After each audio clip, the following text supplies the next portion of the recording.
Marcus had worked as a janitor at the prestigious Skytech Corporation for nearly 5 years. Every day was the same. He cleaned the floors, scrubbed the windows, and took out the trash. His routine was predictable, but there was a reason he stayed at a job that many considered beneath them. He was a single dad, working tirelessly to provide for his son, Aiden. Aiden was only 10, but Marcus did everything for him. Every job he did, every hour he worked, was for his son's future. That morning started like any other. The early morning buzz of the city was alive outside, but inside the company building, everything was quiet. Marcus had already started his shift at the crack of dawn, mopping the floors of the lobby. He glanced up briefly, his eyes catching the sharp angles of the high-rise building, the shiny marble floors and the polished glass doors. He worked in this pristine glass and steel world, but it always felt like he was invisible.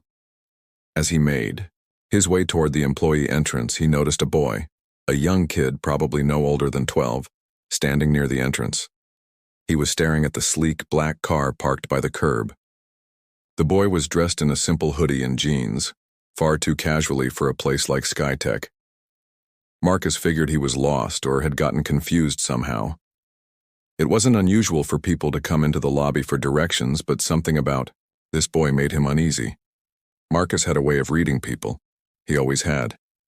His life as a janitor had given him the chance to observe the people around him.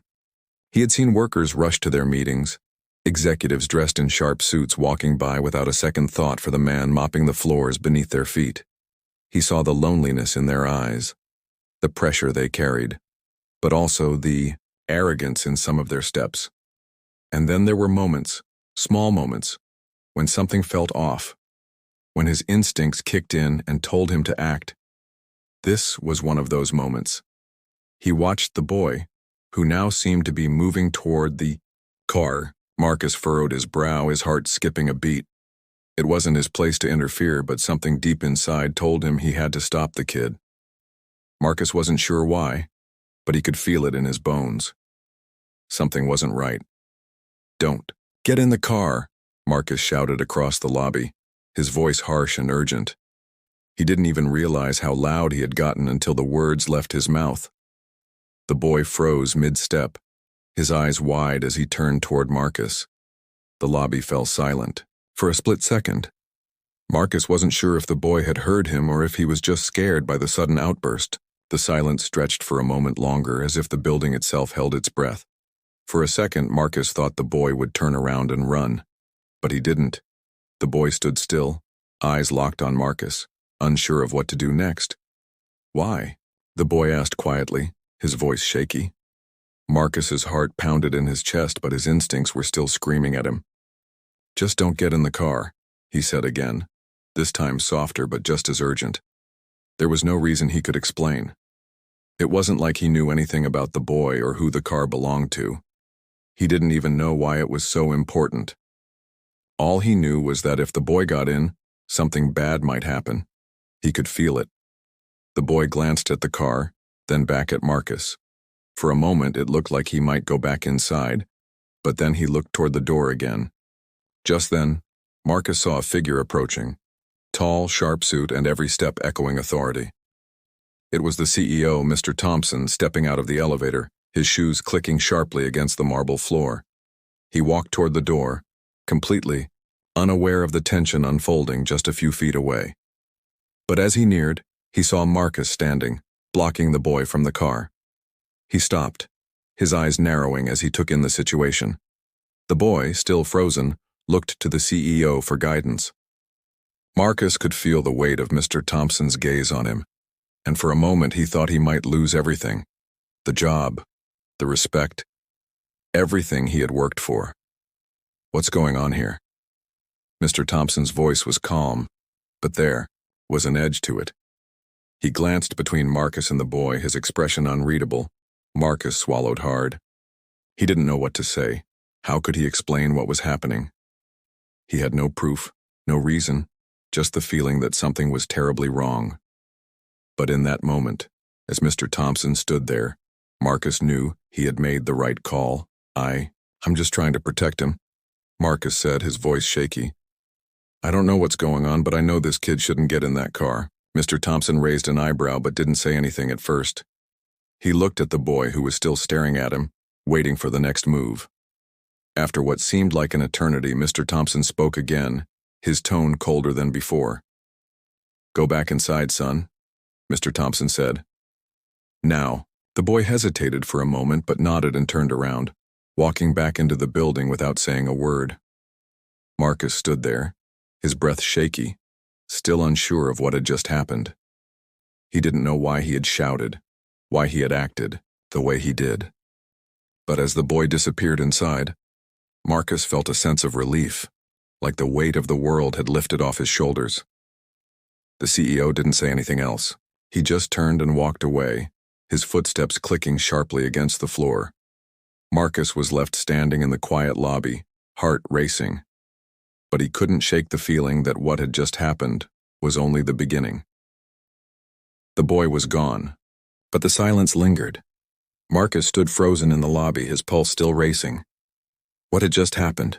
He had never reacted like that before. Not at work, not with anyone. His heart was pounding, his hands trembling slightly from the adrenaline. He could still see the boy's wide eyes, the way he had hesitated, unsure of what to do. And Mr. Thompson, he hadn't expected him to show up. The CEO's sharp gaze was still fresh in Marcus's mind, and it sent a shiver down his spine. Marcus turned back to his work, trying to push the event out of his head. He grabbed his mop, the familiar task of cleaning the lobby helping him ground himself. But even as he worked, his mind was racing. Why had he acted so instinctively? What was it about that boy that had triggered such a strong reaction?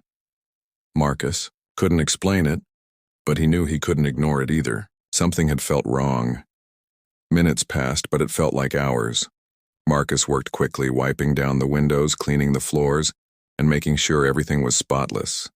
The usual hum of the building was quiet today, as if everyone had been thrown off by what had just happened. But no one said anything. No one even glanced his way. It was like he had never shouted, like he had never stepped in to stop the boy. The clock ticked on, but it wasn't long before he heard the sound of the elevator doors opening again. He looked up to see Mr. Thompson walking toward him, his footsteps steady but purposeful. Marcus felt a wave of panic rush over him. Had he overstepped his boundaries? Was he about to be fired? His job had never been more important to him, but he knew deep down that he had to do something. He had to make things right, whatever that meant. "Marcus." Mr. Thompson's voice was calm, measured, but there was a tension in his words. Marcus felt his stomach twist. "I need you to come with me." Marcus hesitated for a moment, his mind racing. He glanced around the empty lobby, his heart pounding in his chest. What was going on? Why was the CEO asking him to follow him? "Please," Mr. Thompson added, a slight edge in his voice. "This won't take long." Marcus nodded, his throat dry. Without a word, he followed Mr. Thompson through the sleek corridors of the building. The walls were lined with modern artwork, the floors gleaming with a shine that seemed to mock Marcus's worn shoes. They walked in silence, Marcus's thoughts spinning with 1,000 questions. Finally, they arrived at Mr. Thompson's office. The door swung open, and Marcus was led inside. The room was immaculate, with floor-to-ceiling windows overlooking the city. Everything about the office screamed power. Every detail, every piece of furniture, even the lighting. Marcus stood awkwardly at the door, unsure of what to do. "Sit," Mr. Thompson said, gesturing to a chair across from his desk. "We need to talk." Marcus did as he was told, sitting down carefully, his eyes scanning the room. He couldn't help but feel out of place. He was just a janitor. What could the CEO possibly want from him? Mr. Thompson sat down behind his desk, folding his hands in front of him. He stared at Marcus for a moment, his expression unreadable. The silence stretched on, each second dragging out longer than the last.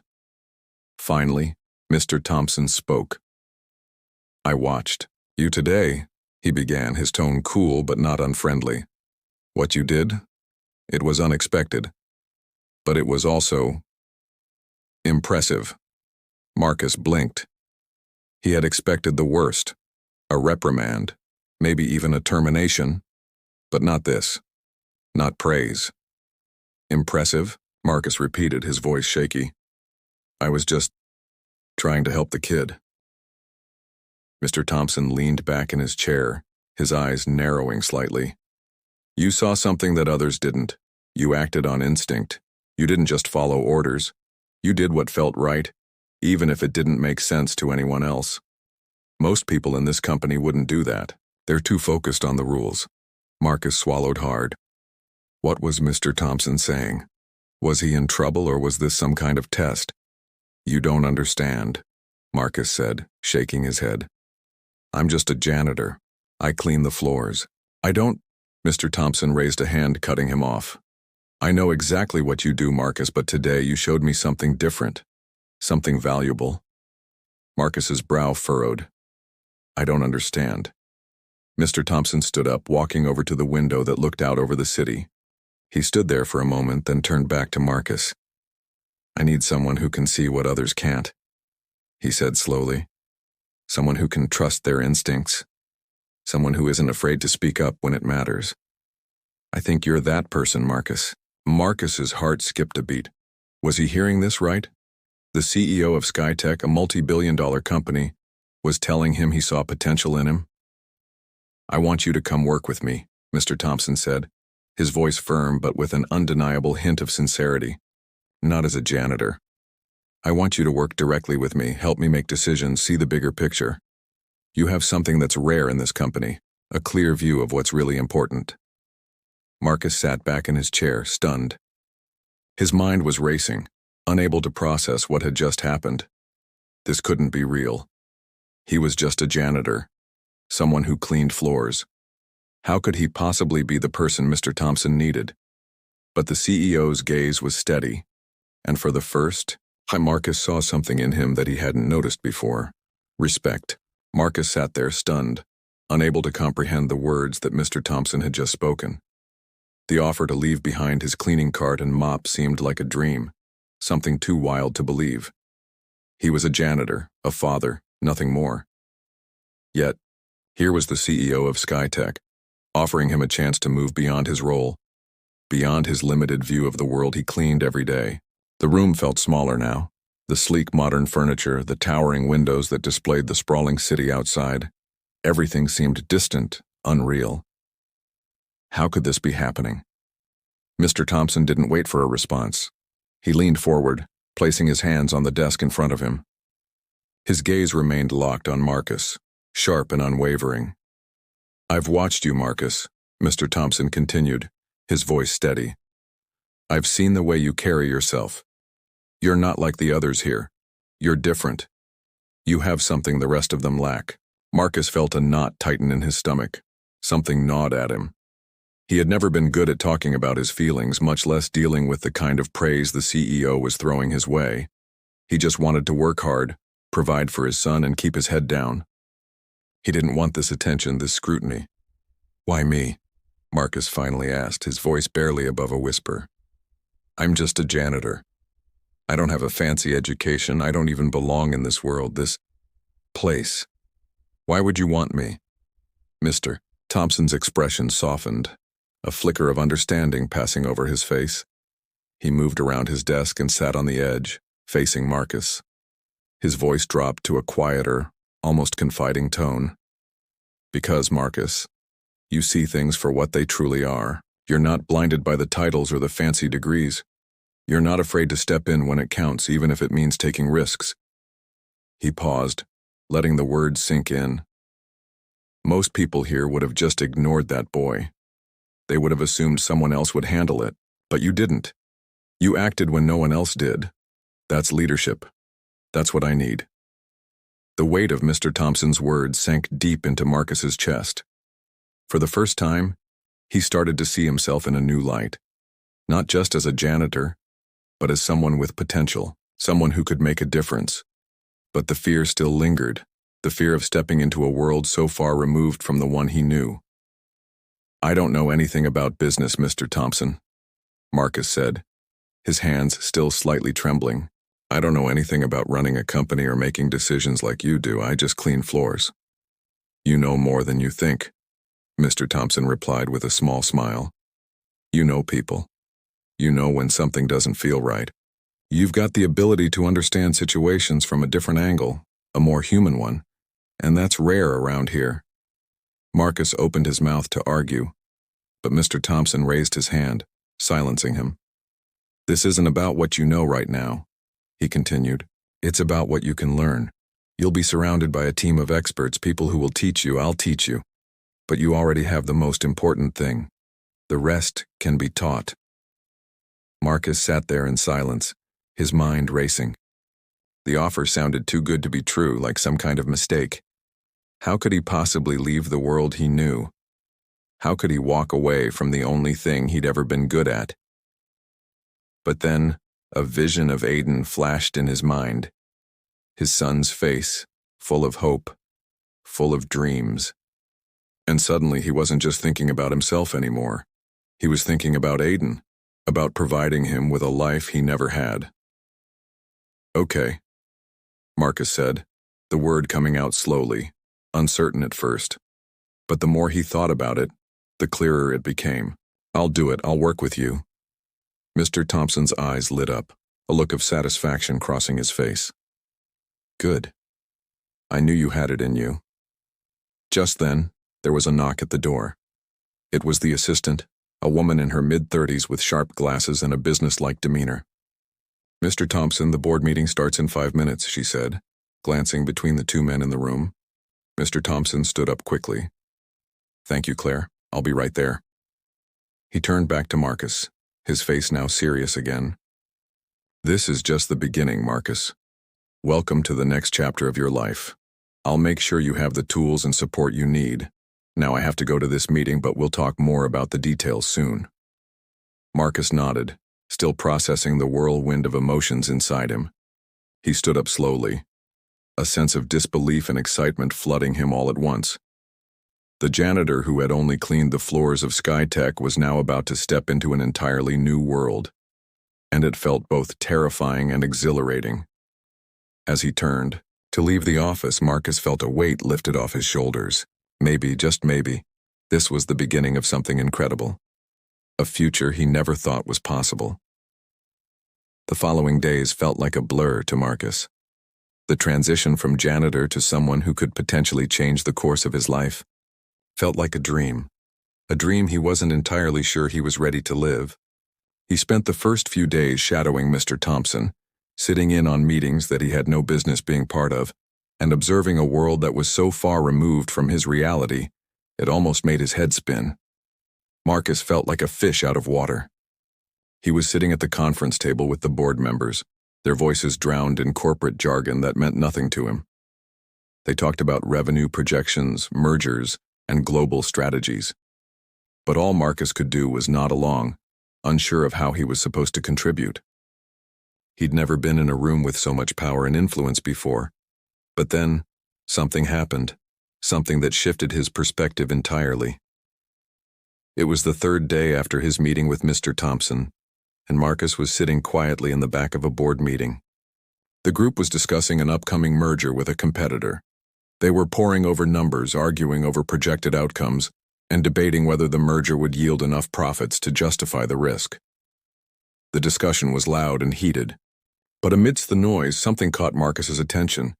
One of the board members, a sharp, well-dressed woman named Claire, made a suggestion that turned the room silent.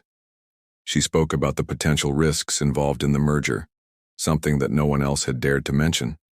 She pointed out that their competitor's internal culture had been unstable for months, and the team they were negotiating with might not be trustworthy. At first, the boardroom was still. No one seemed to know how to respond. Claire's words had dropped a bomb, but no one had been brave enough to acknowledge it. That's when Marcus felt a tug deep within him, a familiar instinct that he couldn't ignore. Without thinking, Marcus stood up, interrupting the quiet room. I think we're missing something, he said, his voice a bit shaky but firm. The board members turned to him, their eyes wide.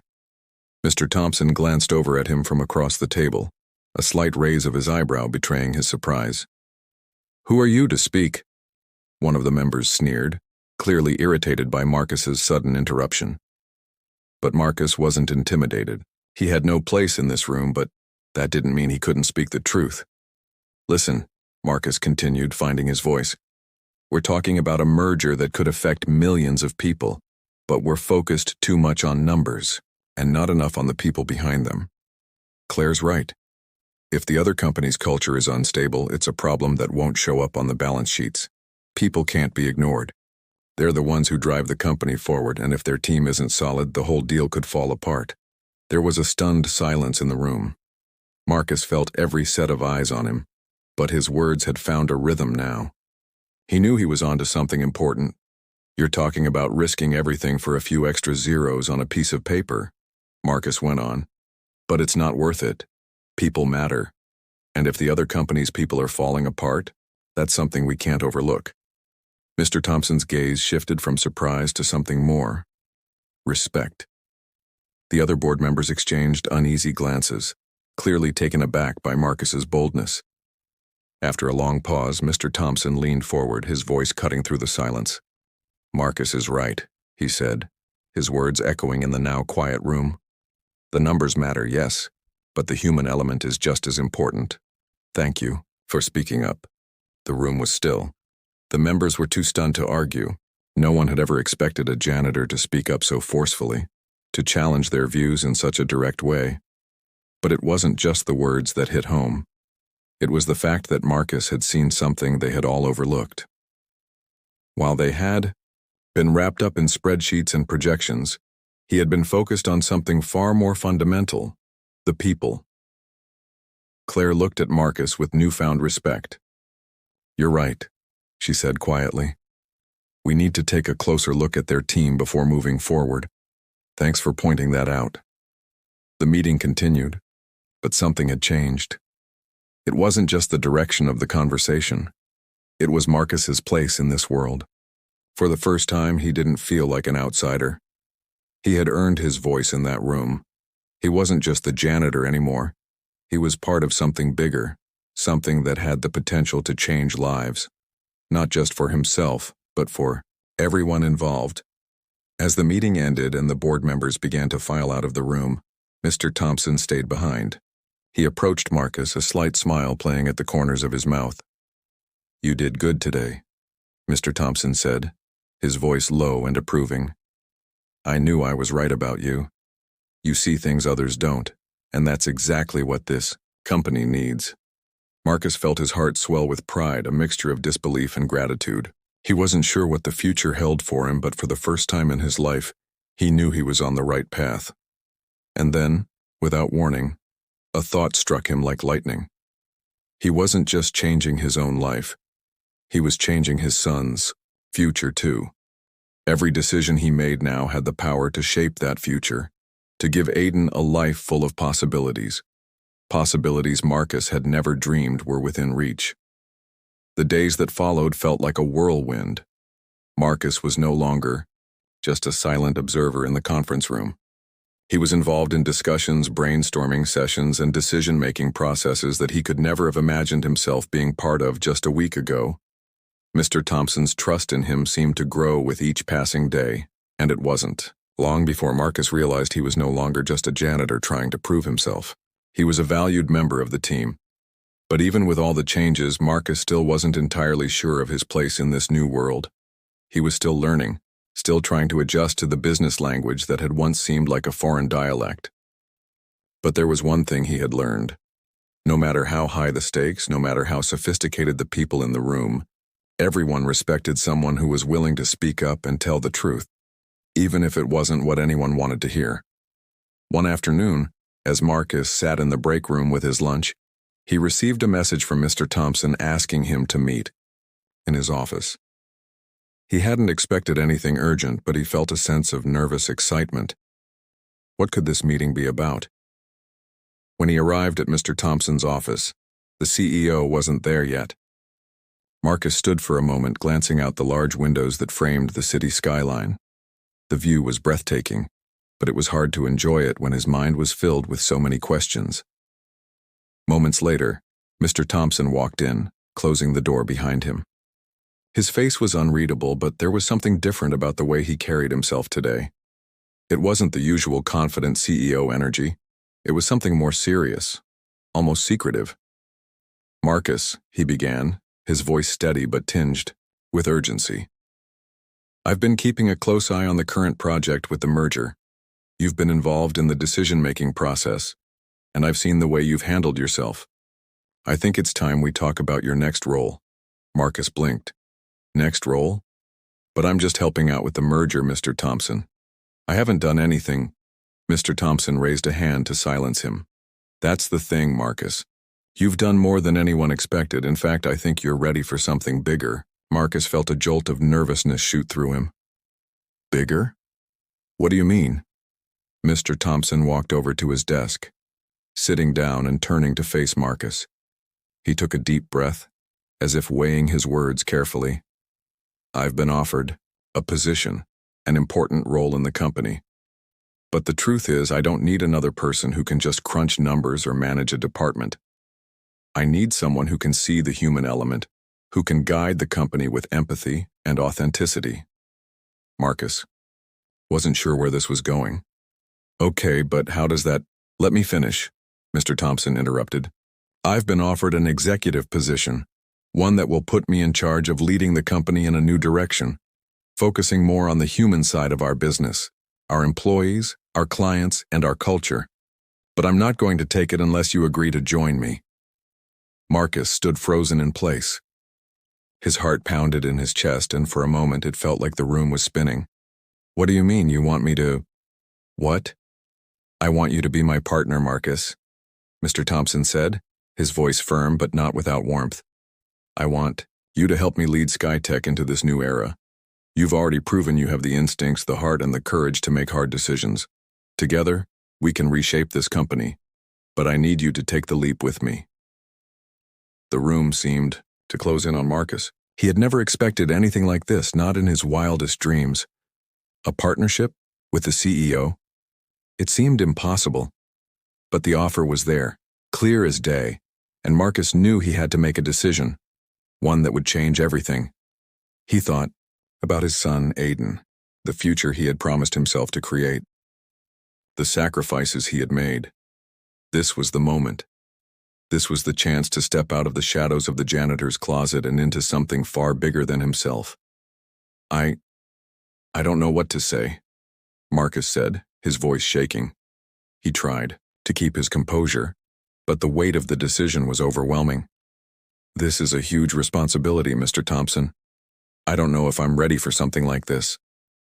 "You don't have to be ready," Mr. Thompson replied with a reassuring smile. "That's what I'm here for, to help you grow. But I know you're the right person for this role. You've already proven it to me and to everyone else here." Marcus took a deep breath. The future was no longer some distant, impossible dream. It was within reach, but it would require everything from him. With a sudden surge of confidence, Marcus spoke the words he knew would change his life forever. "I'll do it. I'll take the leap." Mr. Thompson's smile widened, his eyes gleaming with approval. "I knew you would.